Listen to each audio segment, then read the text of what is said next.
தேவனால் பயன்படுத்தப்பட்ட பாத்திரம். அவர் இயேசு கிறிஸ்து பெருகவும் நான் சிறுகவும் வேண்டும். யோவான் 3:30.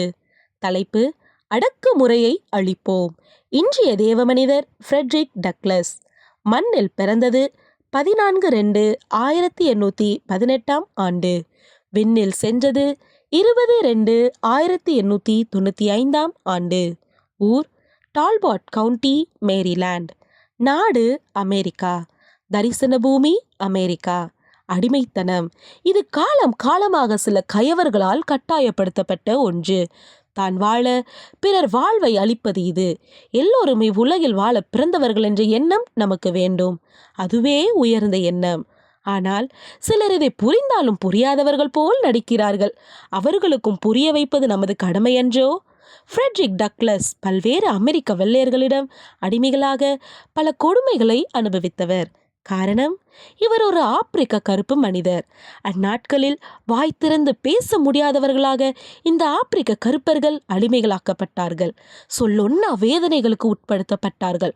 இவரால் அடிமைத்தனத்தை பொறுத்து கொள்ள முடியவில்லை. பொங்கி எழுந்தார். அங்கிருந்து தப்பித்து ஓடினார். விடுதலை ஒன்றே இவர் நோக்கமாய் இருந்தது. இவர் பேச்சாற்றலில் சிறந்தவர்.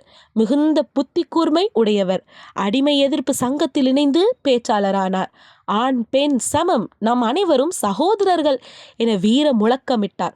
அடிமைத்தனத்தினின்று மக்களை விடுவிக்க பல பத்திரிகைகளை துவக்கி அவற்றில் தம் கருத்துக்களை எழுதி மக்களை விழிப்படைய செய்தார்.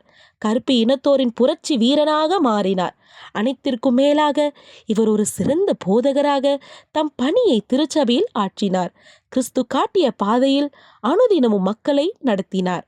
சத்தியமாகிய இயேசுவை மக்களுக்கு கொடுத்து அவர்கள் விடுதலை வாழ்வுக்கு வழிவகுத்தார். சத்தியம்தானே விடுதலை தர முடியும்? ஆப்பிரிக்க அமெரிக்கர்களின் விடுதலைக்கு வித்திட்ட இவர் இதே நாள் பிப்ரவரி 20 வெற்றி வாகை சூடினார். அன்பரே, அடக்கு முறைகளை அடக்க அணிதிரண்டு செயல்படுவோமா?